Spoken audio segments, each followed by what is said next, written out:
녹정기, 김용원저, 제8권 7장.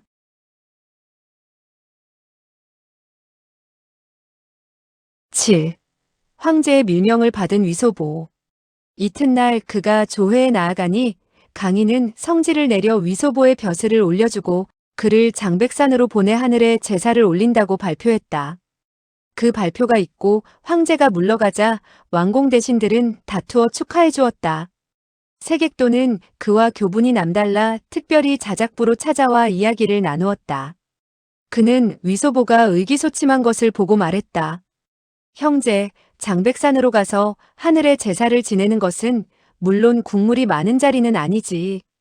운남으로 가서 평서왕을 두들겨 한미천 잡는 것과 비교한다면 천지 차이가 있으니 그대가 흥이 나지 않는 것도 무리는 아닐세. 위소보는 말했다. 형님, 이 아우는 남방 사람이라 추위를 많이 탑니다. 관외의 얼음과 눈으로 뒤덮인 땅을 생각하니 벌써부터 몸이 떨려와요. 오늘 밤에는 3개의 화로를 갖다 놓고 따뜻한 불을 실컷 쪼여야 하겠습니다. 세객도는 껄껄 웃으며 위로의 말을 던졌다. 걱정 말게. 내가 화초의 가죽으로 만든 옷을 구해주겠네. 교자에 몇 개의 숯불을 피운 향로를 넣어두면 별로 춥지 않을 것이네. 형제, 관외로 나가도 역시 돈이 생길 구멍은 있을 것이네. 위소보는 말했다. 요동지방은 사람의 코가 얼어붙는다는데 어떻게 재물을 긁어모을 수 있겠어요? 저는 형님에게 가르침을 받아야겠어요. 요동지방으로 말하면 3가지의 보물이 있네. 위소보는 말했다. 그래요? 3가지의 보물 가운데 한 가지만 얻어도 실컷 쓸 수 있겠군요. 세객도는 웃었다. 우리 요동에는 전해 내려오는 이야기가 있는데 들어보겠는가? 그것은 관동에 산보가 있는데 인삼, 초피, 오랍초로다라는 말이네. 그런 말은 들어본 적이 없군요. 인삼과 초피는 모두 귀중한 물건입니다. 그런데 오랍초는 어떤 보배입니까? 오랍초는 형편없는 보배이지.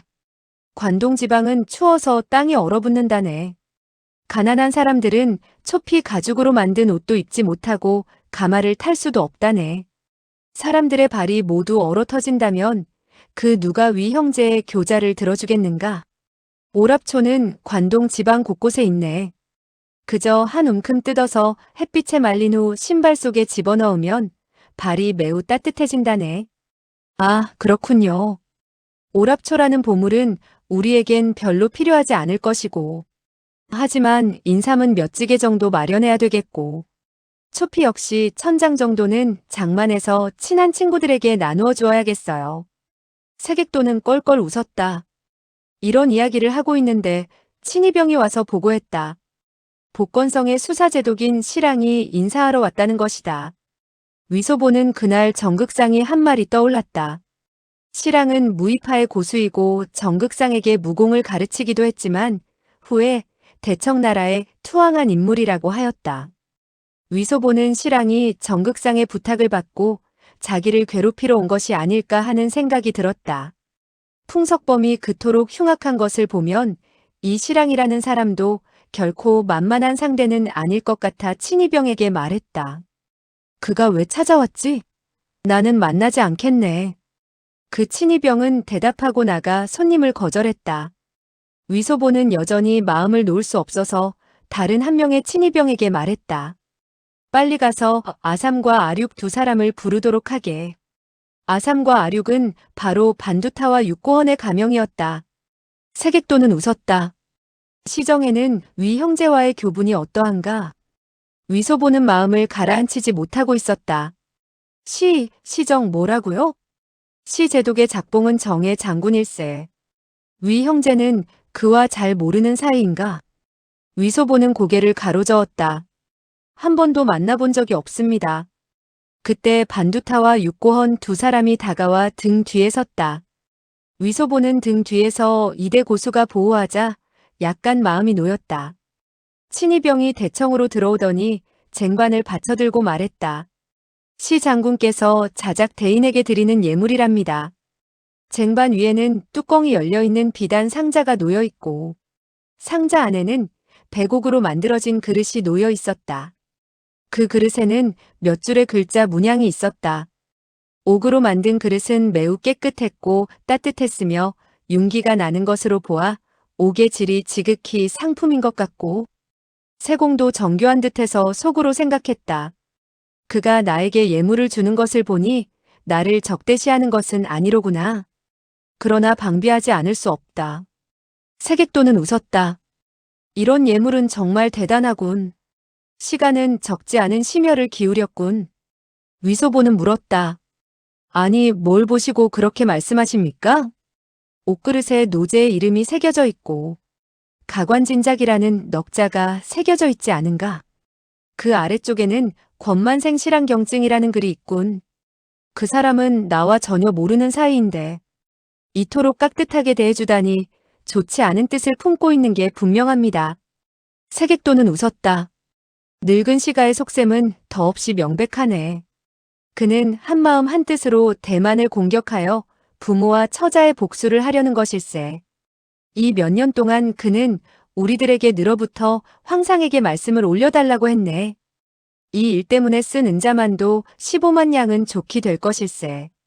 그는 형제가 황상에게 가장 총애를 받는 사람이라는 것을 알고 길을 터볼 속셈이겠지. 위소보는 마음이 놓여 말했다. 아, 그랬군요. 그는 어째서 대만을 공격하려는 것이지요? 늙은 시간은 정성공의 부하 대장이었지. 후에 정성공이 그가 반란을 일으키지 않을까 의심하여 그를 체포했는데 그는 도망쳐버렸지. 정성공은 화가 나서 그의 부모와 철을 모조리. 그는 오른손을 왼쪽으로 휘둘러 목을 베는 신용을 했다. 이 사람은 물 위에서 싸움하는 재간이 대단하지. 대청나라에 항복한 후 정성공과 싸운 적이 한 번 있는데 놀랍게도 정성공을 패배시켰다네. 위소보는 혀를 쑥 내밀어 보이며 말했다. 정성공 같은 영웅호걸도 그의 손에 패한 적이 있다니 이 사람을 만나보지 않을 수 없군요. 그는 친이병에게 말했다. 시 장군이 아직 가지 않았으면 내가 곧 나간다고 여쭈게. 그는 세객도에게 말했다. 형님, 우리 함께 나가서 만나보도록 하지요. 그는 반두타와 육고헌 두 사람의 보호를 받고 있었으나 실랑에 대해서 두려운 마음을 품지 않을 수 없었다. 세객도가 조정의 일품 대신이니 그가 옆에 있는 한 실랑도 감히 경솔하게 손을 쓰지 못하리라 생각되었다. 세객도는 웃으면서 고개를 끄덕였다. 두 사람은 손을 잡은 채 대청으로 들어갔다. 실랑은 가장 아래쪽에 있는 의자에 앉아 있다가 발걸음 소리를 듣고 몸을 일으켰다. 두 사람이 내당에서 걸어 나오는 것을 보자 즉시 앞으로 몇 걸음 다가와 인사를 하고 낭낭히 말했다. 색대인, 위대인, 비직 실랑이 인사드립니다. 위소보는 웃으며 말했다.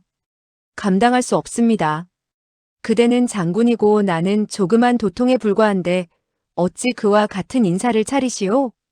어서 앉으시오. 너무 겸손해하실 것 없소이다. 실랑은 공손히 말했다.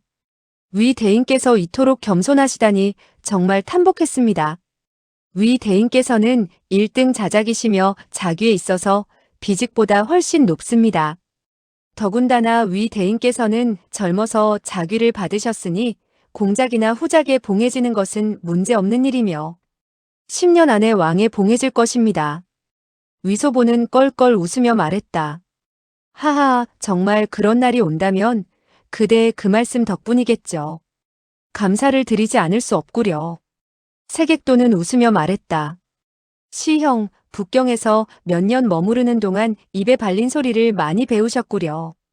처음 북경으로 왔을 때처럼 걸핏하면 남에게 반감을 사던 때와는 전혀 달라졌구려. 실랑은 말했다. 비직은 거친 무부라 법도를 모릅니다. 비직은 이미 옛날의 과오를 크게 뉘우쳤습니다. 세객도는 웃었다. 그대는 이제 요령이 좋아졌구나. 놀랍게도 위 대인이 황상에게 가장 총애받는 관리라는 것을 알고 있었다니 말일세. 이쪽 길을 뚫는다면 그야말로 다른 10분이나 100분의 왕공 대신에게 부탁하는 것보다 나을 것이네. 실랑은 공손히 두 사람에게 고맙다는 인사를 하고 말했다. 모두 두 분 대인이 돌봐주신 덕택이지요. 비직은 영원히 그 은덕을 잊지 않겠습니다. 위소보는 그 사람을 훑어보았다. 나이는 50세 정도였고 근골이 튼튼해 보였으며 두 눈에는 형형한 안광이 빛나는 것으로 보아 무척 똑똑하고 용감해 보이는 인상이었다. 그러나 얼굴이 초췌한 것이 풍상을 겪은 빛이 역력했다. 위소보는 말했다. 시 장군께서 나에게 준 옷그릇은 귀중하기 이를 데 없는 것이요. 그러나 한 가지만은 좋지 않소. 시랑은 즉시 몸을 일으키더니 말했다. 비직이 멍청하여 그 옷그릇에 어떤 잘못이 있는지 몰랐습니다. 대인께서 가르쳐 주십시오. 위소보는 웃었다. 잘못은 없소. 하지만 너무나 훌륭한 명기라서 밥을 먹을 때 손에 들면 두 손이 벌벌 떨릴 것이고 잘못하다가 떨어뜨려 밥그릇을 깨트릴까봐 두렵소. 하하하. 세객도는 껄껄 웃었다. 시랑은 옆에서 헛웃음을 몇 번 터뜨렸다. 위소보는 물었다. 시장군은 언제 북경으로 오셨소? 비직이 북경에 온 지 3년이 되었습니다. 위소보는 이상하다는 듯 말했다.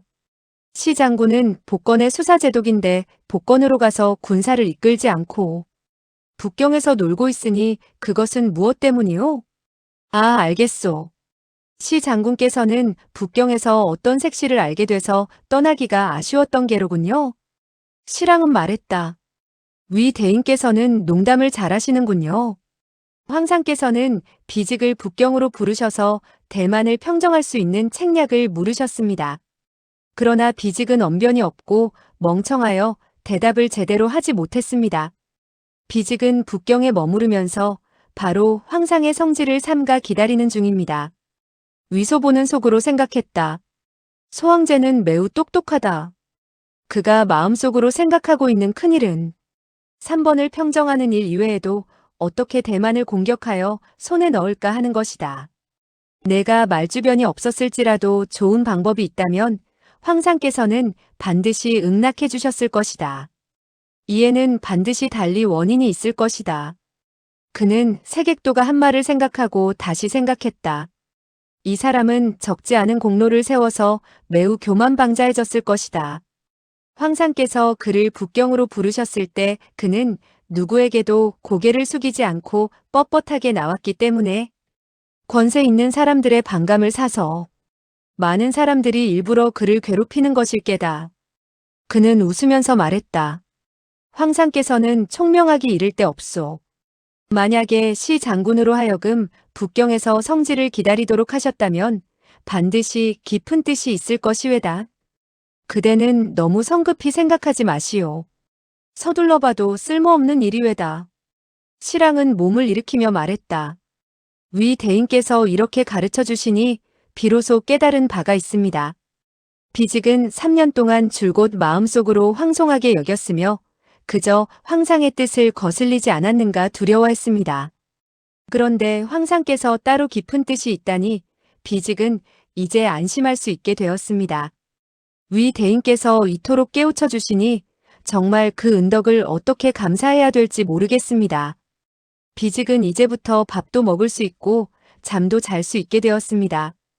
위소보는 아첨을 잘하기 때문에 다른 사람이 그에게 아첨하는 말은 고지곳대로 받아들이지 않았다. 그러나 다른 사람이 아부하니 역시 흐뭇했다.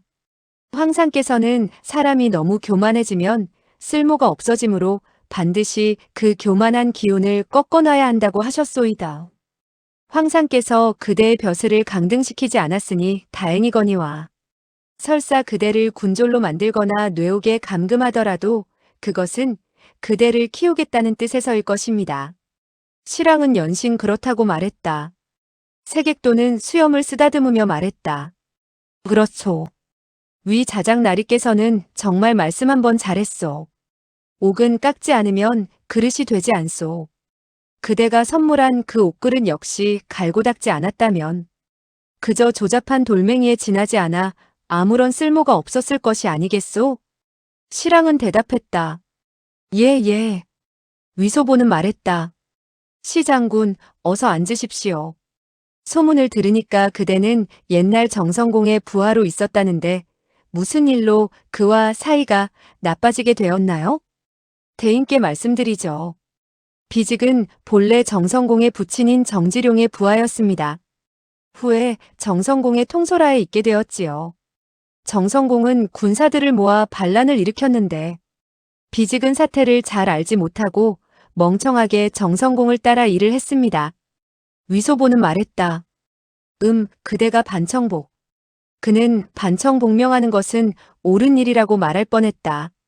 평소 천지회 형제들과 자리를 함께할 때 그런 말을 종종 했기 때문에 하마터면 입버릇대로 그 말을 할 뻔하다가 다행히 재빨리 멈출 수 있었다. 그는 말을 돌려 물었다. 그래서 어떻게 되었소? 그의 정성공은 복권에서 싸움을 하게 되었지요. 그의 근거지는 하문이었는데 대청나라 군사가 갑자기 기습을 가해와서 하문을 함락시켰습니다.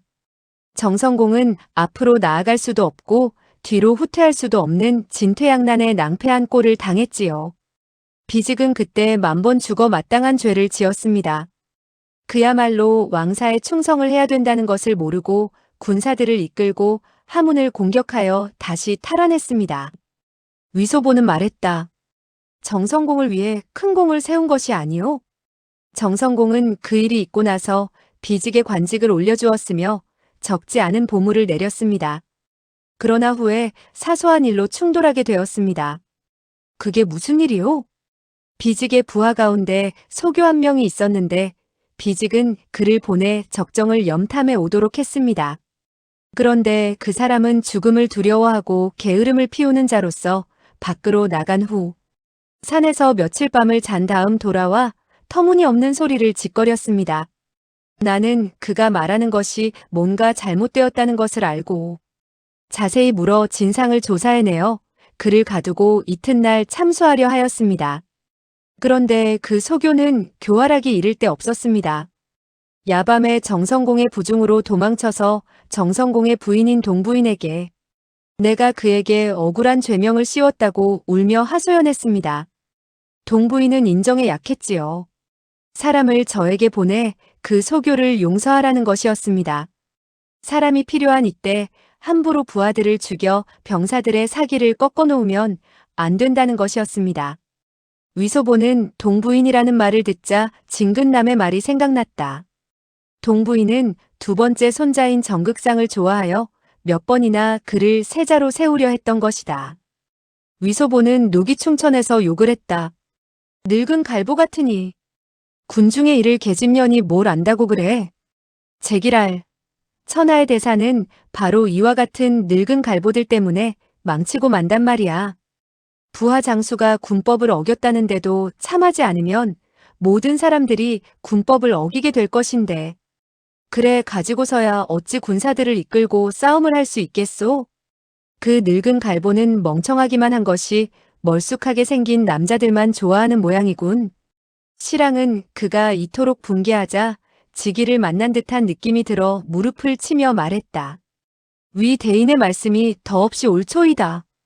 위 대인께서도 군법이 산과 같이 무거워야 적을 제압하고 군율이 엄해야 승리한다는 것을 알고 계시는군요. 늙은 갈보의 말을 그대는 아랑곳할 것 없소. 소교이든 노교이든 간에 잡아서 목을 싹둑 잘라야 했소. 비직의 생각도 위 대인과 똑같았습니다. 저는 동부인이 파견한 사람에게 시간은 국성야의 부장이라 그저 국성야의 명령만 받들 뿐이라고 했습니다.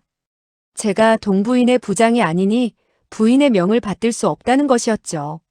지극히 옳은 말씀이요. 그 누구든 늙은 갈보의 부장이 된다면 그야말로 운수가 불길해지는 셈이죠.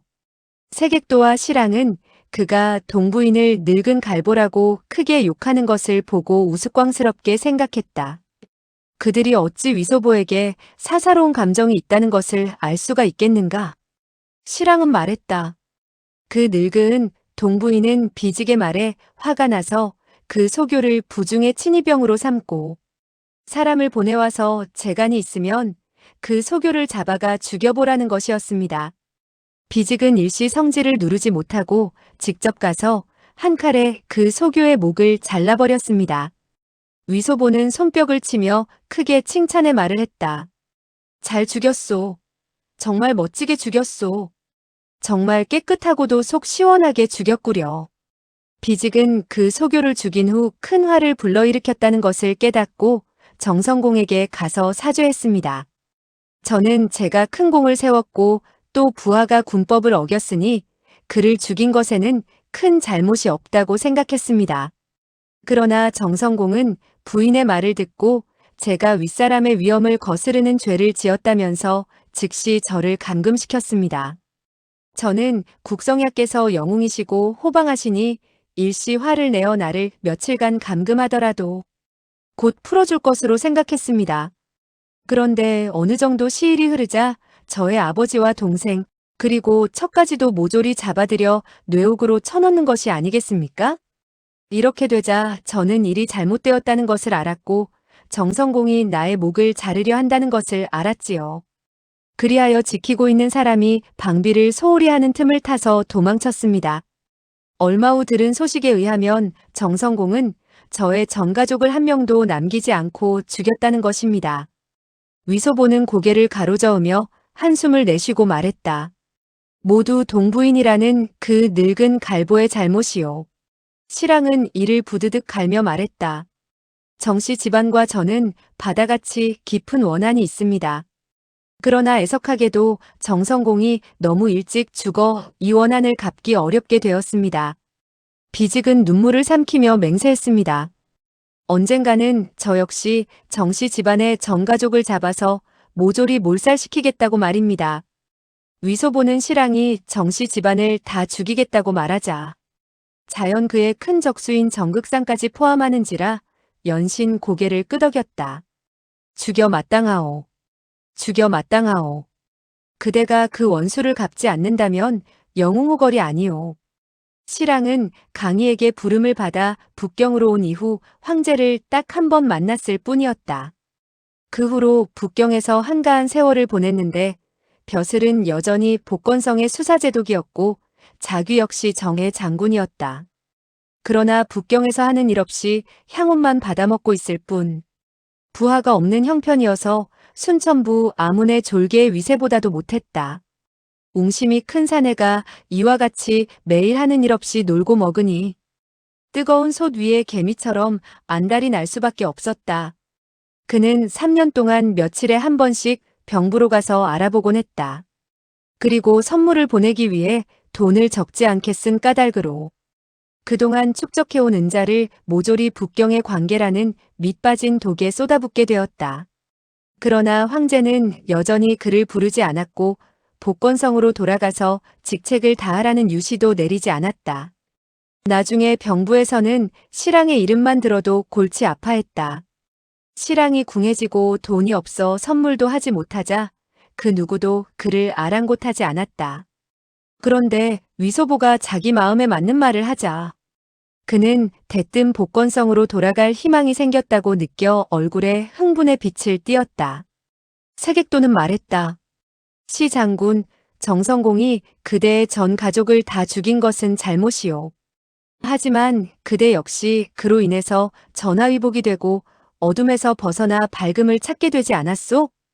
그렇지 않았다면 그대는 지금까지 대만에서 대청나라에 항거하면서 반역도들이 반란을 일으키는 일을 돕고 있었을 것이오. 시랑은 말했다. 색대인의 말씀이 옳습니다. 위소보는 물었다. 정성공이 그대의 전 가족을 몰살시키자 그대는 분노하여 대청나라에 귀의하게 된 것이오? 그렇지요. 돌아가신 선제께 태상과 같은 은혜를 입었습니다. 비직이 의거를 일으키자 선제께서는 저를 복건으로 보내 일을 처리하게 하셨습니다. 비직은 그 은혜에 보답하기 위해 몸을 돌보지 않았으며 약간의 공을 세운 결과 복건의 동안 부장으로 승진하였지요. 그때 마침 정성공이 군사를 이끌고 공격을 해와 비직은 그와 목숨을 걸고 싸웠으며 선제의 홍복 덕택으로 대승을 거두게 되었습니다. 선제는 크게 은혜를 베푸시며 저를 동안 총병으로 벼슬을 올려주셨습니다. 그 후에 하문과 금문 그리고 오설을 공격하여 함락시키고 다시 한때의 홍모병들과 연합해 배를 타고 서양총과 서양포를 이용하여 정성공을 공격해서 정성공이 황망히 바다로 도망치도록 만들었지요. 이에 선제께서는 비직을 복권성 제독으로 올려주셨으며 다시 정해장군에 봉하셨습니다. 기실 비직의 공로는 반푼도 없습니다. 첫째는 우리 대청나라 황상께서 복이 크시고 둘째로는 조정의 여러 대인들이 제대로 가르치신 덕택이었지요. 위소보는 미소했다. 그대는 옛날 정성공의 군중에 있었고 복권성에서 그와 몇 번 크게 싸움을 벌였으니 대만의 사정을 잘 알겠구려. 황상께서 그대를 부르시어 대만을 공격할 책략을 물었을 때 그대는 어떻게 말씀하셨소이까? 비직은 황상에게 말씀을 올렸죠. 대만은 바다를 격하고 떨어져 있기 때문에 수비하기는 쉬워도 공격하기는 어렵다고 했지요.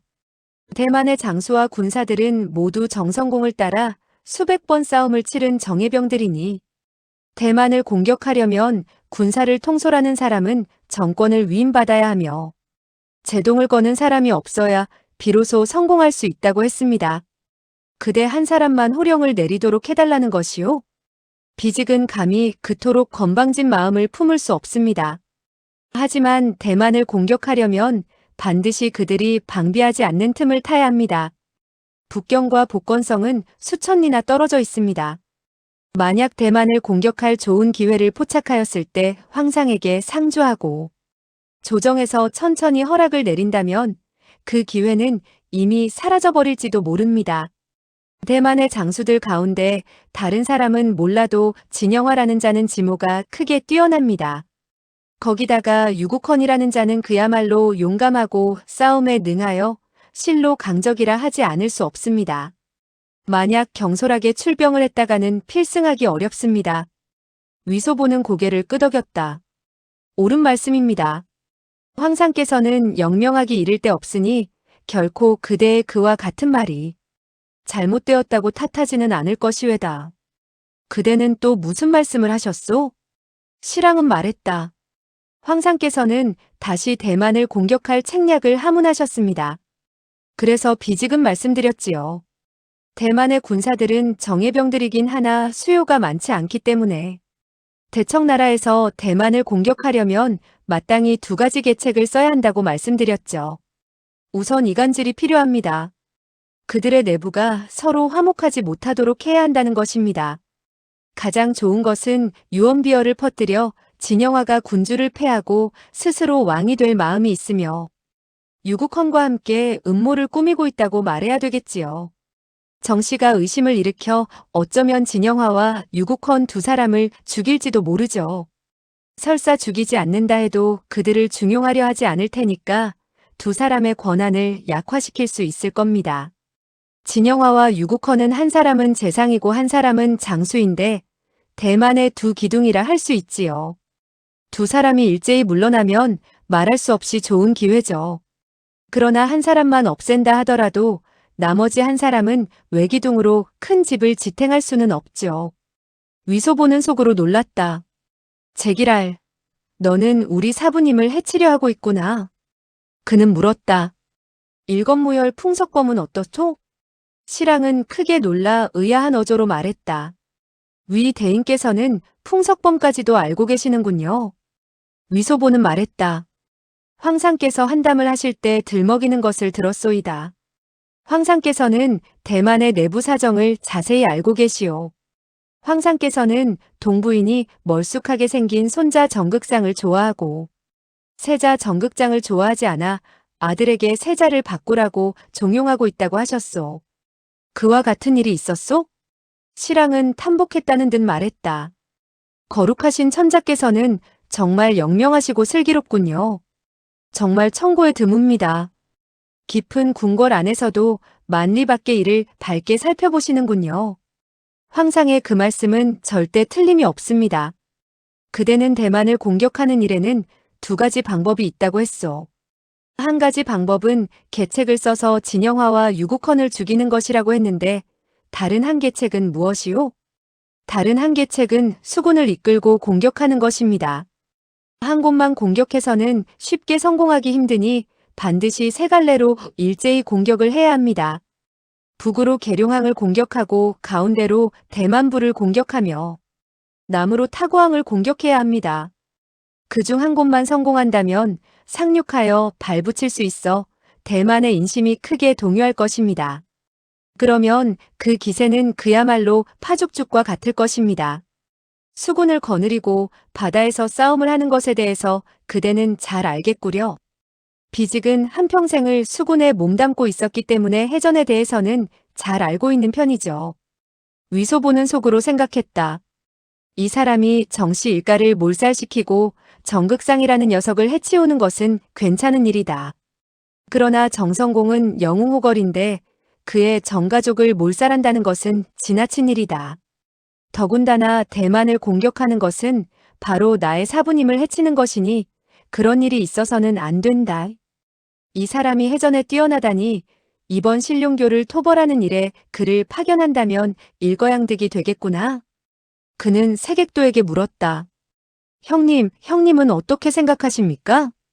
황상께서는 영명하시고 멀리 내다보시며 세우신 방책이 빈틈이 없네. 우리 신하들은 모든 점에서 황상의 분부에 따라 일을 처리하면 될 것이네. 위소보는 속으로 생각했다. 그대는 정말 교활하기 이를 데 없군. 전혀 책임을 지지 않으려 하는구나. 위소보는 찻잔을 들었다. 시중을 들던 시종이 소리 높여 외쳤다. 손님을 전송하여라. 시랑은 몸을 일으켜 허리를 굽히고 절을 한 뒤 물러갔다.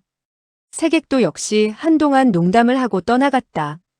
위소보는 궁 안으로 들어가 황제를 뵙고 시랑이 대만을 공격하고 싶어 한다고 말했다. 강인은 말했다. 먼저 3번을 없앤 후에 대만을 평정하는 것이 순서이다. 시랑이라는 사람은 재주 있는 사람이야. 나는 그가 복건성으로 돌아간 후에 급히 공을 세우고 원한을 갚으려고 경거망동할까 두렵네. 그렇게 된다면 오히려 대만의 정가가 더욱 방비를 철저히 할 게 아닌가. 그래서 북경에 붙잡아둔 것이네. 위소보는 황연히 깨닫고 말했다. 옳습니다. 옳습니다. 시랑이 복건성으로 내려가기만 한다면 반드시 급히 전선을 만들고 병마를 조련시키는 등 그야말로 풀을 건드려 뱀을 놀라게 하는 결과를 가져오게 될 것입니다. 우리가 대만을 공격하려면 반드시 귀신도 모르게 해야 하며 모든 사람들이 공격하지 않으리라 여길 때 갑자기 쳐서 그 정가 녀석의 손발이 어지럽도록 해야 합니다. 용병에 있어서 허실의 도리를 잘 말했다. 내가 시랑을 북경에 남겨둔 것은 그가 기운을 전혀 쓸 데가 없어 답답해 죽도록 만들려는 것이야. 그런 후에 파견한다면 충성을 다할 것이고 조금도 게으름을 피우지 않을 것이 아니겠는가. 황상의 계책은 제갈량보다 더 낫다고 할 수 있습니다. 소신은 정군산이라는 연극을 본 적이 있는데 제갈량이 늙은 황충을 자극하여 목숨을 걸고 싸우도록 만든 끝에 황충이 한 칼에 그 추나추동인가 뭔가 하는 녀석을 베도록 했죠. 강인은 미소 지었다. 하우연일세. 그렇습니다. 황상께서는 기억력이 무척 좋으셔서 연극을 보신 후에 그 사람의 이름까지 기억하고 계시는군요. 강인은 웃었다.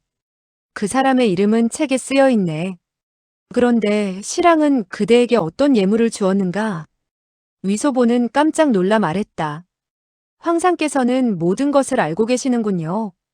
시랑은 저에게 옷그릇 하나를 선물했습니다만 저는 별로 기쁘지 않았습니다. 옷그릇이 뭐가 나쁜가? 옷그릇은 진귀하지만 때리면 깨질 것이 아닙니까? 소신이 황상을 따라 일을 처리함에 있어서 두 손으로 받쳐드는 것은 1000년이 가도 깨어지지 않고 만년이 가도 녹이 슬지 않는 황금 밥그릇이어야 합니다. 강희가 껄껄 웃는 것을 보고 위소보는 말했다. 황상, 소신은 갑자기 한 가지를 생각해냈습니다. 황상께서 능히 처리할 수 있을지 한번 알아봐 주십시오. 무슨 일인가? 그 시랑은 수군을 통솔해왔으며 해전에 매우 능하다고 했습니다. 강희는 왼손으로 탁자를 한번 두드리며 말했다. 좋은 생각이다. 좋은 생각이야. 소계자, 그대는 정말 총명해. 그를 데리고 요동으로 가서 신룡도를 공격하도록 하게. 위소보는 속으로 아연해져서 강희를 쳐다보다가 잠시 후 말했다. 황상께서는 아무래도 신선이 속세로 내려오신 것 같습니다. 어떻게 소신이 마음속으로 생각한 바를 이미 알고 계십니까? 아첨은 그만 떨도록 하게. 소계자, 이 방법은 아주 좋아. 나는 그렇지 않아도 그대가 신룡도를 공격하는 것이 성공할 수 있을지 없을지 알 수가 없어 걱정을 하고 있었다. 실랑은 해전에 있어서 귀신이다. 그에게 먼저 신룡도로 가서 연습을 쌓도록 해야지. 하지만 미리 소문을 퍼뜨리면 안 돼. 위소보는 재빨리 말했다. 예. 강희는 즉시 사람을 보내 실랑을 들게 하고 그에게 말했다. 짐은 위소보를 장백산으로 보내 하늘에 제사를 드리려 하네. 그는 애써 그대를 청거하며 그대가 일을 잘 처리하니까 데려가겠다고 하는군. 하지만 짐은 그의 말을 믿고 있지는 않네. 위소보는 속으로 웃었다. 제갈량이 늙은 황충을 자극하는구나. 실랑은 연신 큰절을 하며 말했다. 신이 위 도통을 따라 일을 처리하는 동안 목숨을 바쳐 충성함으로써 황상의 하늘 같은 은혜에 보답하겠습니다. 강희는 말했다. 좋아, 이번에 그대를 시험해보기로 하지. 정말 쓸모가 있다면 훗날 그대가 원하는 일을 할 수 있게 하겠네. 실랑은 크게 기뻐서 큰절을 했다. 황상의 천운이 만극합니다. 강희는 말했다. 이 일은 기밀에 속하는 일로서 조정에서 위소보 한 사람 이외에는 아무도 알지 못하네. 그대는 위소보의 지시를 받들도록 하게. 이만 내려가 보게나. 실랑은 큰절을 하고 물러나려 했다. 이때 강희가 넌지시 말했다.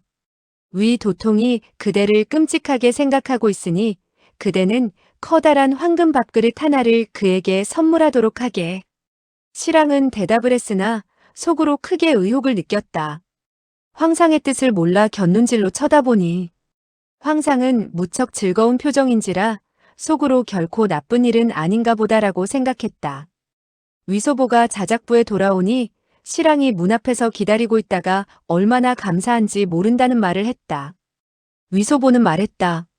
시 장군, 좀 억울하겠지만 그대가 나의 군영 중에서 조그만 참령 벼슬을 하여 다른 사람이 이 기밀을 눈치채지 못하도록 해야겠소이다. 실랑은 크게 기뻐서 말했다. 모든 점에 있어서 저는 도통대인의 분부를 받들겠습니다. 그는 위소보가 자기에게 일을 시키면 시킬수록 더욱더 자기를 한 집안 사람으로 여기는 것이니 장래에 출세할 길이 더욱 커질 것이라고 생각했다. 위소보가 그를 친이병쯤으로 여기고 데리고 다닌다면 더욱 좋겠다고 생각했다. 그는 말했다. 황상께서는 비직에게 황금 밥그릇을 만들어서 도통대인에게 바치라고 하셨습니다. 도통대인께서 어떤 모양을 좋아하시는지 모르겠군요. 알아야 솜씨 좋은 장인에게 주문하여 밤을 새워 만들 것이 아니겠습니까? 위소보는 웃었다. 아무려면 어떻소? 우리 신하들이 금으로 만든 밥그릇을 들고 밥을 먹을 수 있다면 그 자체가 바로 황상의 은혜가 아니겠소? 실랑은 연신 그렇다고 말했다. 위소보는 속으로 생각했다. 나는 본래 도망을 치려고 했으며 벼슬을 버리려 했다. 그런데 나를 대신해서 죽어줄 사람을 찾았구나. 가장 좋기로는 내가 홍교주와 서로 싸우다 함께 죽는 것이다. 그대 두 사람의 목숨이 벌레처럼 짧기를 빌겠다. 실랑이 간 후에 위소보는 이력세, 풍재중, 서천천, 현정도인 등 천지회의 형제들을 불러와 있었던 일을 상세히 이야기했다. 이력세가 입을 열었다. 이시가 도적은 국성야를 배반한 자이고 대만을 공격해서 총타주를 함정에 빠뜨려 죽이려 하는데 다행히 위 향주의 손에 걸려들었으니 우리가 그를 어떻게 요리했으면 좋겠습니까? 위소보는 말했다. 신룡교는 오삼계와 결탁하고 있어. 황제는 나에게 실랑을 데리고 가서 신룡교를 토벌하라고 했어. 그 시가가 신룡교와 세상이 발칵 뒤집히도록 싸우게 해서 양쪽 다 상해를 입었을 때 우리가 어부지리로 얻도록 합시다. 여러 사람들은 일제히 좋다고 말했다. 위소보는 다시 말했다. 시가는 능력이 있는 사람이니 나는 그의 힘을 빌려 신룡교를 공격해야 하기 때문에 당장 그를 죽일 수는 없소. 여러 형제들은 조심해서 그가 어떤 빈틈도 알아내지 못하도록 하시오. 마온초는 말했다. 우리들은 모두 효기형의 분장을 하고 평소에 그와 만나지 않도록 하겠습니다. 만난다 하더라도 그는 오랑캐에게 죄를 짓지는 못할 것입니다. 이튿날 오후에 시랑은 비단 상자를 들고 자작부로 와서 뵙기를 청했다. 위소보가 비단 상자를 열어보니 과연 커다란 금으로 만든 밥그릇으로 적어도 6, 7냥 중은 될 듯했다. 시랑은 말했다. 비직은 좀 더 크게 만들려 했으나 아무래도 도통대인께서 사용하기 불편하실 것 같아 이 정도로 만들었습니다. 위소보는 왼손으로 금밥 그릇을 손에 들어보고 웃었다. 상당히 무겁구려. 시 장군, 이 많은 글자들은 무엇이라 쓴 것이오? 시랑은 말했다. 중간에 커다란 글자는 공충체국입니다.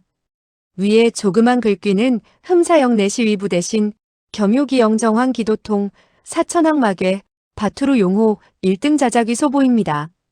그리고 아래에 작은 글자는 신정회장 군시랑봉 지감조입니다. 그 뜻은 황상께서 위 도통대인께 내리시는 것인데 저는 다만 성질을 받들어 만드는 것을 감독했을 뿐이라는 내용입니다. 위소보는 웃었다. 고맙소 고마워. 그는 속으로 생각했다. 그렇다. 이 금밥 그릇은 황상께서 내린 것이다. 내가 나에게 무슨 금으로 만든 밥그릇을 하사할 수 있겠느냐? 이 시간은 멍청이는 아니로구나.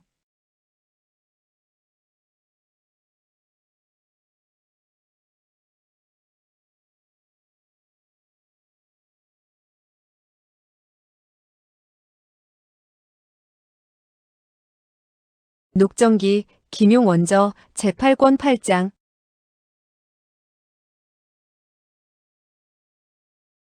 8. 초토화된 신룡도. 이틀 후에 강인은 유지를 내렸다. 위소보에게 열문이 신무대포를 이끌고 대고에서 바다로 나아가 요동만을 건너 북쪽으로 올라가 요해의 제사를 지내고 다시 요동의 장백산으로 가서 대포를 쏘아 하늘에 제사를 지내라는 것이었다.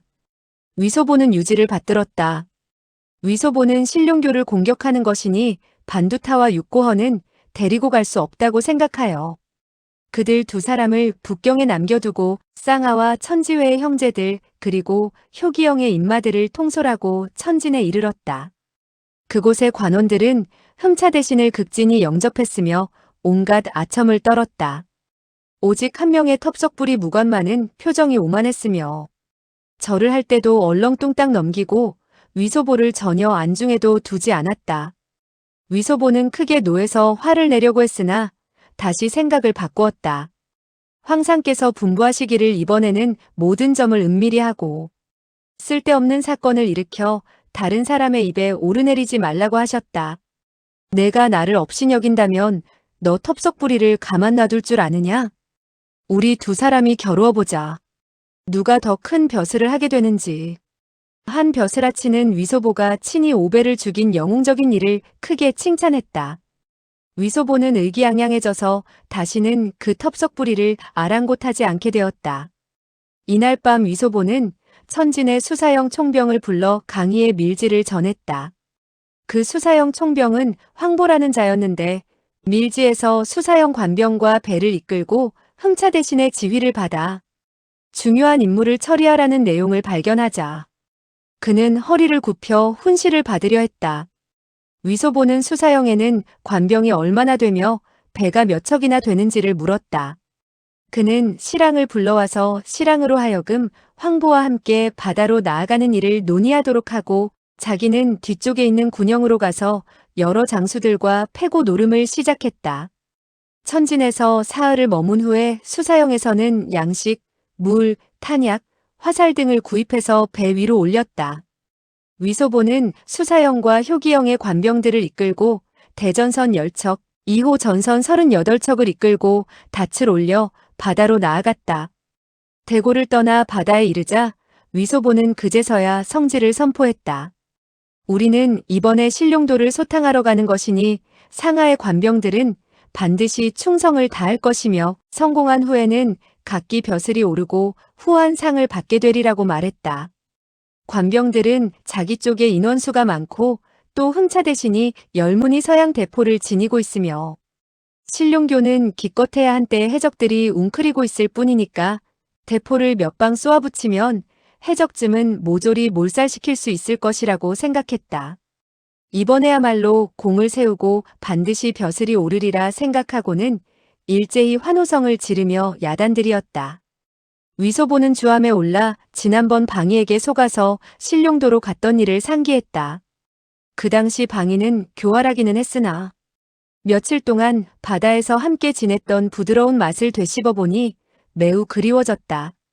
섬에 이르러 대포를 마구 쏘아 신룡교의 무리들을 대부분 죽이고 수천 명의 관병이 우르르 몰려든다면 홍 교주의 무공이 제 아무리 높다 해도 막아낼 수 없을 것이다. 그러나 그러다가 혹시라도 방이라는 계집애가 대포에 맞아 죽으면 큰일이 아닌가. 설사 죽지는 않는다 하더라도 포탄에 맞아 팔이라도 한쪽 떨어져 나간다면 그는 홍 교주를 무서워하여 만나기만 하면 뺑소니 치는 것이 상책이라 여기고 있었다. 그러나 이제 실랑이 이를 이끌어가고 수십 척의 대전선이 바다 위에 돛을 올리고 나아가고 있을 뿐만 아니라 새로 만든 열무늬 신무대포를 가지고 있으니 이번 싸움은 이겼으면 이겼지 패하지 않으리라는 생각이 들었다. 하지만 어떻게 해야 방위를 무사하게 보호하고 신룡교를 멸할 수 있을지 걱정이었다. 이윽고 그는 실랑을 불러 섬을 공격하는 계책을 물었다. 실랑은 손에 들고 있던 두루마리를 펼치더니 그 안에서 커다란 지도를 꺼내 탁자 위에 펼쳐놓고 바다에 그려진 조그만 섬을 가리켰다. 이것이 신룡도입니다.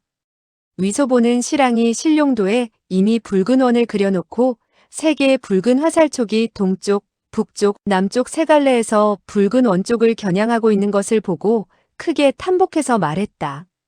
그대는 이미 신룡도를 공격할 계책을 마련했구려. 나는 대고에서 떠난 후에야 황상의 밀지를 선포했는데 그대는 어떻게 미리 지도를 준비할 수 있었소? 비직은 대인께서 대고에서 바다를 거쳐 요동으로 간다기에 이 일대의 해도를 준비한 것입니다. 비직은 바다에서 생활하는 것을 좋아하기 때문에 해도를 뒤적거려 보는 버릇이 있죠. 그랬구려. 우리는 이번 일전에서 배가 도달하는 즉시 대번에 승리할 수 있을 것 같구려. 그것은 황상의 성덕이고 위 대인의 덕택이지요.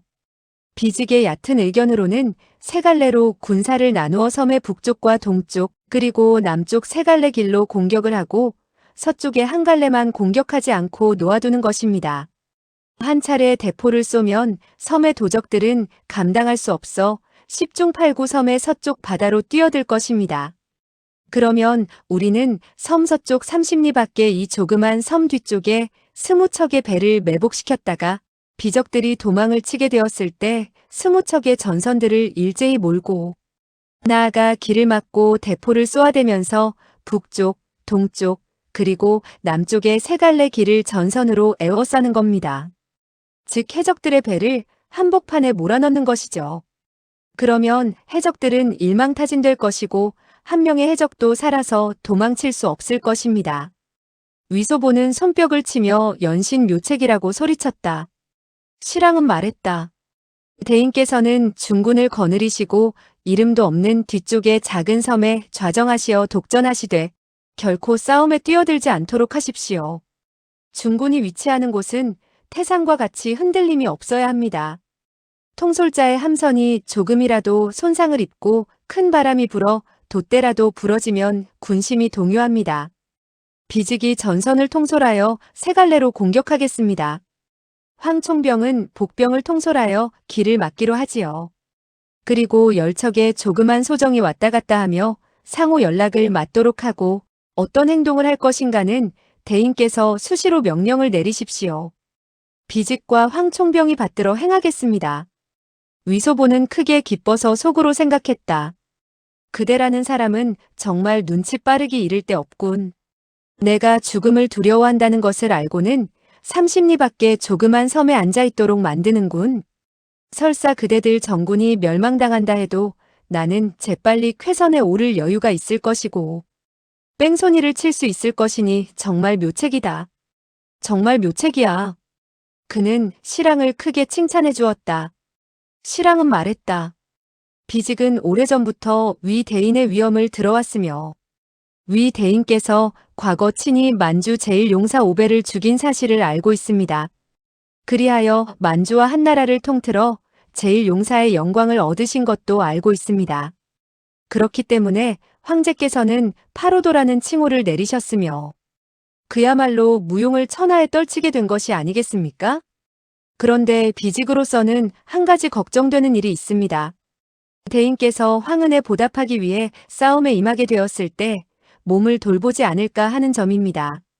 만약 포화에 대인의 새끼손가락이라도 상처를 입게 된다면 황상께서는 저에게 크게 꼬지람을 하실 것입니다. 비직이 일생 동안 쌓아온 공로가 물거품이 되는 것은 상관이 없지만 대인이 저를 뽑아서 크게 등용해 주신 은혜를 저버리게 되니 비직으로서는 만번 죽어도 속죄할 길이 없게 됩니다. 그러니 대인께서는 양해하시고 만금지체를 보존하도록 하십시오. 위소보는 짐짓 한숨을 내쉬며 말했다. 배를 타고 싸운다는 것은 꽤 재미있는 노릇이 아니겠소? 나는 본래 친히 나서서 돌격하여 신룡교의 교주를 잡으려고 했소. 그러나 그대가 그와 같이 말하니 그 일은 그대에게 맡기는 수밖에 없겠구려. 예. 대인께서 저의 고충을 양해해 주시니 비직으로서는 고맙기 이를 데 없습니다. 위소보는 속으로 생각했다. 너는 북경에서 3년 동안 썩는 바람에 이미 벼슬아치의 요령에 정통했구나. 나는 본래 너를 해치우려고 했는데 너의 그와 같은 기민함을 보니 차마 그럴 수 없다는 생각이 든다. 더군다나 만주와 한나라의 제1용사라는 칭찬은 오늘 처음으로 들어보는 것인데 정말 잘도 생각해냈다. 이렇게 생각한 그는 말했다. 그 신룡도에는 수백 명의 소저들이 있어. 그 가운데 몇 사람은 궁에서 도망쳤는데 황상께서는 반드시 그녀들을 사로잡아 오라고 분부했소. 섬을 공격할 때 반드시 조심하고 대포를 함부로 쏘지 않도록 하시오. 만약에 대포를 쏘아서 그 몇 명의 궁녀들이 죽는다면 황상께서는 반드시 꼬지람을 하실 것이오. 그대의 공로가 아무리 크다 하더라도 그 과실을 메꾸지 못할 것이오. 이것이 제일 큰일이외다. 실랑은 깜짝 놀라 말했다. 만약 대인께서 말씀을 해주시지 않았더라면 비직은 하마터면 큰 화를 불러일으킬 뻔했습니다. 이번에 섬을 공격함에 있어서 여자들이라면 살상을 하지 않고 모조리 체포해서 대인께서 몸소 처리하시도록 조처하겠습니다. 바로 그렇소. 이 몇 명의 궁녀들은 내가 본 적이 있으니 한눈에 알아볼 수 있을 것이오. 하지만 이와 같은 황궁 안의 비밀을 그대가 알게 되었구려. 예, 대인께서는 아무쪼록 안심하십시오. 비직은 병마개처럼 입을 꼭 다물고 있겠습니다. 궁 안의 사정을 제가 어찌 함부로 발설할 수 있겠습니까? 전선은 동쪽과 북쪽으로 향하게 되었다. 마침 역풍이 불어 배는 무척 느렸다.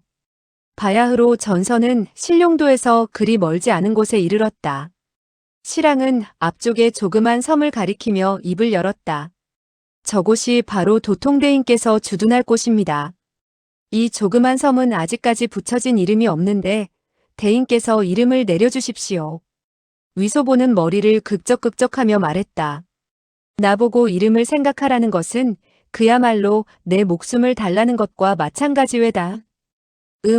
이번에 내가 전주가 되고 그대는 전주의 조수가 되어서 우리 함께 패고 노름판을 벌이게 되었으니 어쨌든 신룡도를 깨끗하게 먹어치워야 할 것이오.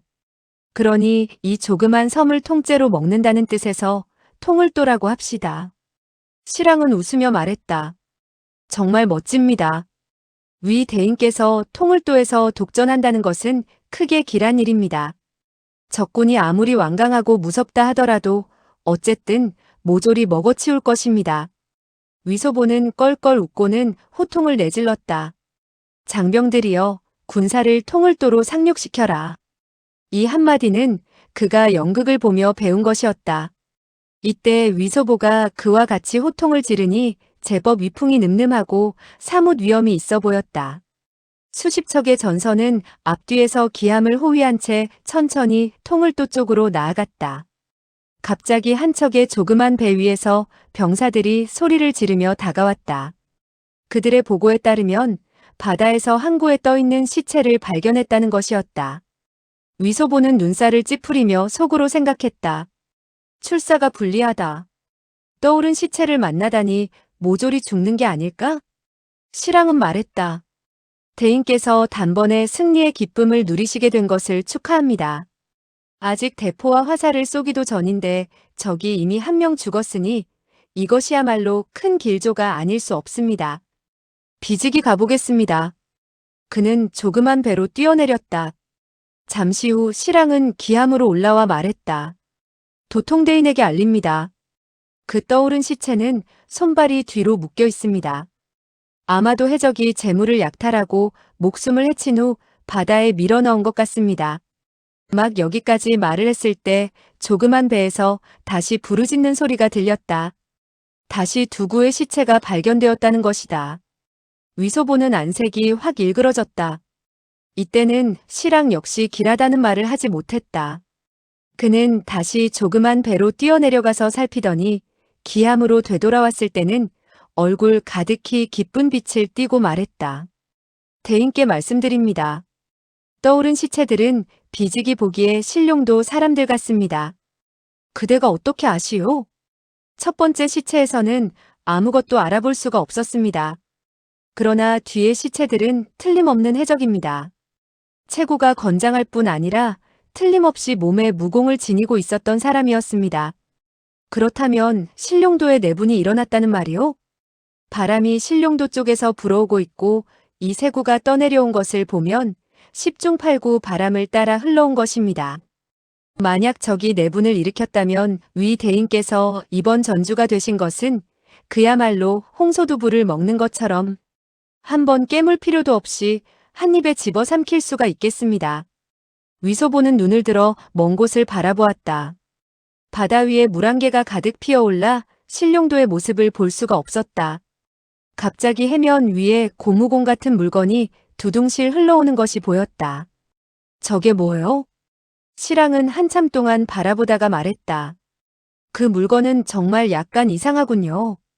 그는 조그만 배에 분부하여 가까이 저어가서 그것을 건져오도록 했다. 한 척의 조그만 배는 명을 받들어 가까이 다가가서 건져 올렸는데 조그만 배의 군관은 큰 소리로 부르짖었다. 또 한 구의 시체입니다.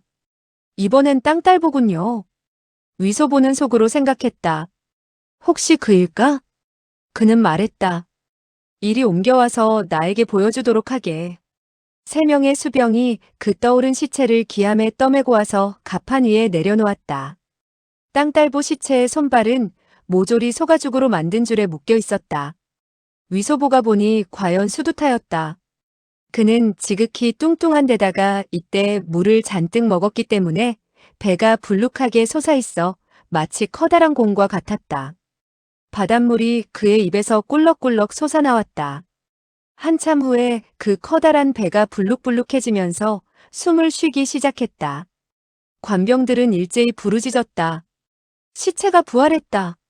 실랑은 수두타를 뱃머리에 닻을 감는 쇠말뚝에 걸쳐 놓았다. 이렇게 되자 머리가 배보다 낮아져서 입속에서 바닷물이 콸콸 흘러내렸다. 잠시 후에 수두타는 갑자기 몸을 튕기듯 일으키며 욕을 했다. 제기랄. 그러나 손이 묶인 바람에 다시 털썩 주저앉았다. 몇몇 관병들은 깜짝 놀랐으나 곧 껄껄 웃었다. 수두타는 두 손을 와락 잡아챘다. 그러나 소가죽으로 만든 줄은 물에 젖은 탓에 더욱 질겨져 끊을 수가 없었다. 그는 고개를 들더니 두 눈에 흉측한 빛을 띠고 말했다. 제기랄, 이곳이 용궁이냐 아니면 저승이냐? 위소보는 웃었다. 이곳은 용궁이고 나는 해룡왕이시다. 관병들은 다시 소리내어 웃었다. 수두타는 가느다란 눈을 뜨고 위소보를 물끄러미 바라보더니 말했다. 그대가 어떻게 이곳에 있지? 위소보는 그가 자기의 은밀한 사정을 누설할까봐 즉시 말했다. 이 사내의 괴상한 꼴을 보니 어쩌면 신룡도의 내력을 알고 있을지 모른다. 빨리 나의 선실로 데리고 가서 신문하도록 해라. 2명의 친위병이 수두타를 위소보가 기거하고 있는 선실로 끌고 갔다. 위소보는 분부했다. 그대들은 밖에서 지키도록 하고 부르지 않는 한 들어오지 말아라. 친위병은 선실 문을 닫고 나갔다. 위소보는 물었다. 수두타, 그대의 무공은 매우 고강한데 어찌하여 남에게 잡혀 바다로 던져지게 되었소? 수두타는 말했다. 나의 무공이 천하제일이 아닌데 남에게 묶여서 바다로 던져지지 말라는 법이 어디 있는가? 위소보는 웃으며 말했다. 아, 그대는 교주를 이기지 못했군. 그대는 무엇이 그리도 우스운가? 누가 교주를 이긴단 말인가? 그대는 어쩌다 교주에게 죄를 지었지? 누가 감히 그 어르신에게 죄를 짓는단 말이냐? 홍 부인께서는 모동주가 궁에서 일을 제대로 하지 않고 교주를 속였다고 하면서 그녀를 신룡굴에 던져 용의 먹이를 만들겠다고 하지 않겠는가? 그래서 나는 거기까지 말하자 그의 눈이 붉어지고 이빨을 드러냈는데 그야말로 그 통통한 얼굴에 분노의 빛이 떠오르는 것이었다. 위소보는 그날 밤 잔영궁에서 가짜 태후 늙은 갈보가 그의 사부 군안에게 자기가 명나라의 대장 모 아무개의 딸이며 이름은 모동주라 했던 것을 기억해냈다. 위소보는 웃으며 말했다. 그대는 황궁에서 모동주와 한 이부자리에서 잤으니 퍽 즐거웠겠군. 수두타는 얼굴에 의기양양한 빛을 띠고 말했다. 그야 물론이지. 그대의 목숨은 내가 구한 것이 아니겠소? 그렇다고 해두지. 아니, 얼버무릴 셈이요? 만약 그대의 목숨을 구한 사람이 내가 아니라면 그대를 처리할 좋은 방법이 있지. 좋은 방법이 뭐지? 내가 다시 그대를 바닷속으로 밀어넣는다면 내가 그대의 목숨을 구하지 않았다고 할 수도 있겠지. 수두타는 큰 소리로 부르짖었다. 안 돼, 안 돼. 그대가 나를 물에 빠져 죽게 하는 것은 관계없지만 그러면 우리 동주 누이도 살아남지 못해. 그녀가 죽건 살건 내가 알게 뭐야? 수두타는 큰 소리로 부르짖었다. 안 돼, 안 돼. 내가 그대를 놓아준다면 그대는 어떻게 할 작정이지? 그렇다면 내가 그대에게 고맙다고 해야지. 나는 신룡도로 가서 우리 동주 누이를 구해야 한단 말이오. 이제서야 그의 말이 약간 공손해졌다. 위소보는 엄지손가락을 치켜 세우며 칭찬의 말을 했다. 그대는 정도 있고 의리도 있구먼. 그는 속으로 생각했다. 황상께서 늙은 갈보를 잡으라고 했는데 나는 그렇지 않아도 어디 가서 그녀를 찾을까 하고 걱정했다. 이 땅딸보를 이용한다면 늙은 갈보를 반드시 찾아낼 수 있을 것이다. 그러나 이 사람의 무공이 고강하니 일단 그를 놓아준다면 호랑이를 놓아주는 꼴이다. 호랑이를 놓아주기는 쉬워도 다시 잡기는 어렵다. 어쩌면 오히려 나를 물려고 덤빌지도 모른다. 수두타는 말했다. 지금 신룡도에서는 대판 싸움이 벌어지고 있으니 다시 가서 사람을 구한다는 것은 어렵지 않지. 위소보는 그 말을 듣자 정신이 번쩍 들어 재빨리 물었다. 신룡도에서는 무엇 때문에 대판 싸운단 말인가? 오룡문이 서로 치고받은 지 이미 10년이나 되었소. 그 누구든 상대방에게 잡히면 손발이 묶여서 해룡의 먹이가 되지. 어째서 싸우게 되었소? 수두타는 고개를 옆으로 돌리고 돼지처럼 살이 찐 머리통을 쳐들고 곁눈질로 위소보를 바라보더니 말했다. 그대는 본교의 백룡사로서 오룡령을 관장하고 있다고 하던데 어째서 그것도 모르시오? 나는 교주의 명을 받들어 중원으로 일을 처리하기 위해 떠났으니 섬의 사정을 알 수가 없었지. 수두타는 갑자기 괴상한 소리를 내질렀다. 위소보는 깜짝 놀라 2걸음 물러섰다. 문 밖에 있던 4명의 친위병이 그 괴상한 소리를 듣고 땅딸보가 도통대인을 해치는가 싶어 손에 칼을 든 채 일제히 달려들어왔다. 그러나 땅딸보가 손발이 여전히 묶여 바닥에 앉아있는 것을 보고 겨우 안심을 했다. 위소보는 손을 내저었다. 그대들은 나가게. 여기는 아무 일도 없네. 친위병들은 물러갔다. 위소보는 말했다. 그대는 왜 괴상한 소리를 내질렀소? 야단났소. 그대는 교주와 부인의 신복인데 내가 모든 일을 그대에게 이야기했구려. 위소보는 웃었다. 내가 그대를 구하지 않은 걸로 생각하면 될 것이 아니오? 그대가 바다 위를 두둥실 떠내려가며 꿀꺽꿀꺽 바닷물을 마시고 있다고 생각하면 되지. 제기랄, 그 짠물은 정말 마시기가 거북하더군. 그대가 짠물을 마시고 싶지 않다면 솔직히 나에게 이야기하도록 하시지. 오룡무는 어째서 서로 싸우게 되었소? 나와 동주 누이가 신룡도로 돌아갔을 때 그들은 이미 며칠 동안 싸우고 있던 참이었지. 내가 사람들에게 물으니 청룡사 허설정이 어느 날 밤에 갑자기 누구에게 살해당했으며 방 안에 한 자루에 피 묻은 칼이 던져져 있더라고 했지. 그런데 나중에 알고 보니 그 피 묻은 칼은 바로 정룡사 묵은 도인의 큰 제자 하성의 것이었다고 하더구먼. 위소보는 허설정이 피살되었다는 말을 듣고 약간 놀랐다. 10중 8구 홍 교주가 사람을 시켜 죽인 것이다. 교주께서는 크게 진노하시어 하성에게 어째서 허설정을 암살했느냐고 다그쳤으나 하성은 실토를 하지 않았으며 자기가 허설정을 죽이지 않았다고 우기는 것이었지. 그 후에 청룡문의 문화제자가 원수를 갚는다고 하성을 죽였고 이리하여 정룡문과 청룡문은 서로 싸우게 된 것이요. 그것은 단지 청룡과 정룡의 일이 아니오? 어째서 그대는 오룡문이 일제히 싸움을 벌였다고 했지? 흑룡문은 청룡문을 도왔고 황룡문은 정룡문을 도와. 내가 날 죽이고 내가 너를 죽이는 식으로 그야말로 한창 신이 나서 싸우고 있는 판이지. 그렇다면 우리 백룡문은 어떻게 되었소? 수두타는 눈을 부릅떴다. 그대가 백룡사인데 어째서 자기 문중의 일도 모른단 말이오? 내 그대에게 말하지 않았소?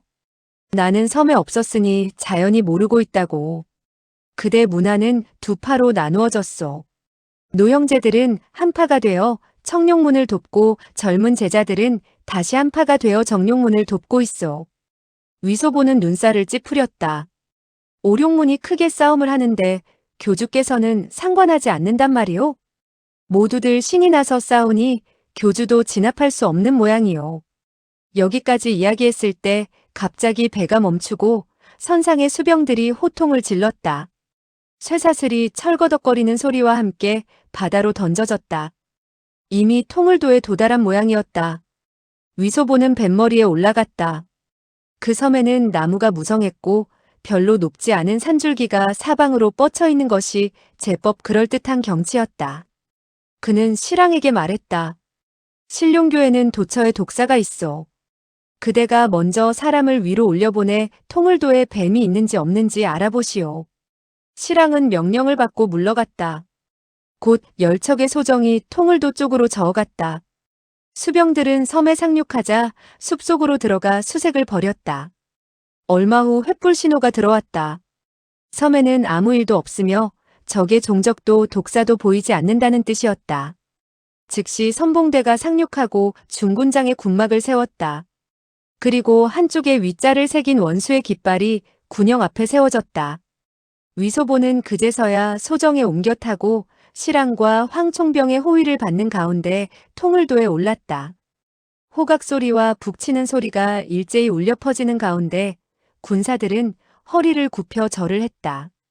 위소보는 가슴을 편 채 중군의 군막 안으로 들어가 좌정했다. 그는 친위병에게 수두타를 감금한 후 술과 고기를 먹이되 그 손발을 묶고 있는 밧줄을 풀어놓지 말고 다시 몇 가닥의 쇠사슬로 묶어 만전을 기하라고 일렀다. 그는 다시 명령을 내려 실랑으로 하여금 30척의 전선을 이끌고 신룡도의 동, 북, 남 세 방면에서 공격하고 황총병은 나머지 전선을 이끌고 통을도 서쪽에 숨어 있다가 실랑이 신호로 대포 쏘는 소리를 듣는 즉시 배를 저어나와 접응하라고 명령했다. 그는 이어서 자세한 전술을 알려주었다.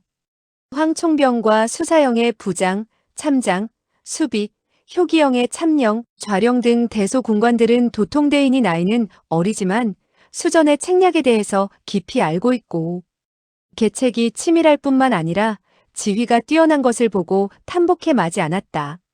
그러나 실제는 실랑이 짠 것이고 이 도통대인은 실랑이 시키는 대로 그럴듯하게 연극을 했을 뿐이었다.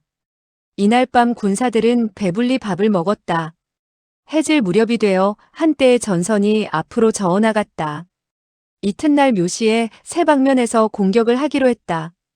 다음 날 아침 일찍 위소보는 군사들이 세운 관망대에 올라 동쪽을 살폈다. 은연중 멀리서 대포 소리가 들리고 불빛이 번쩍이는 것을 볼 수 있었다.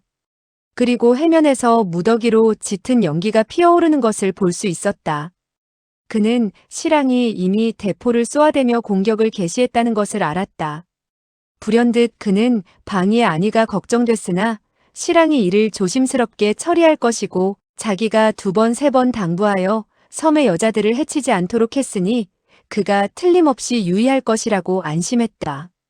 그는 관망대 위에서 한참 동안 서 있었다.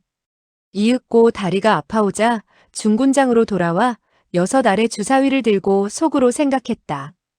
이번에 만약 전승을 거둘 것이면 만당홍이 나와라. 그는 주사위를 던졌다. 그런데 모두 검은색이고 한 알도 붉은 것이 없었다. 그는 욕을 했다. 제기랄, 너는 나를 방해하는구나. 이번에는 6알 주사위의 사점이 위로 오르도록 하는 요령을 피워 가볍게 돌려 던졌다.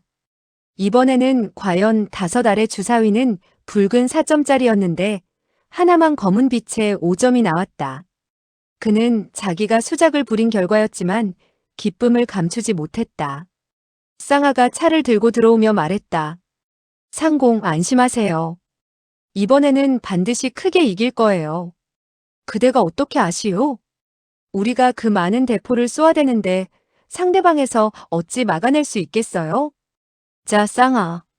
우리 주사위를 던지도록 합시다. 그대가 이기면 내 손바닥을 때리도록 하고 내가 이기면 크게 성공을 한 것으로 여기고 축하하는 의미에서 그대의 엉덩이를 때리기로 하지. 쌍아는 얼굴을 붉히고 재빨리 말했다. 저는 싫어요, 싫어요. 위소보는 웃었다. 그렇다면 우리 돈 내기를 할까? 내가 이기면 그대는 일전의 은자를 바치고 그대가 이기면 내가 한 양의 은자를 주도록 하지. 이렇게 하면 그대가 득을 보는 셈이 아니겠소? 쌍아는 웃었다. 저는 은자가 없어요. 그대에게 은자가 없다 해도 방법이 있어. 그는 한 줌의 은표를 꺼내 그녀에게 쥐어주었다. 쌍아는 웃으며 말했다.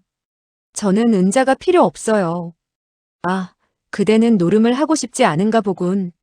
차라리 그 땅딸보를 나오도록 해서 그와 노름판을 벌이도록 해야겠다.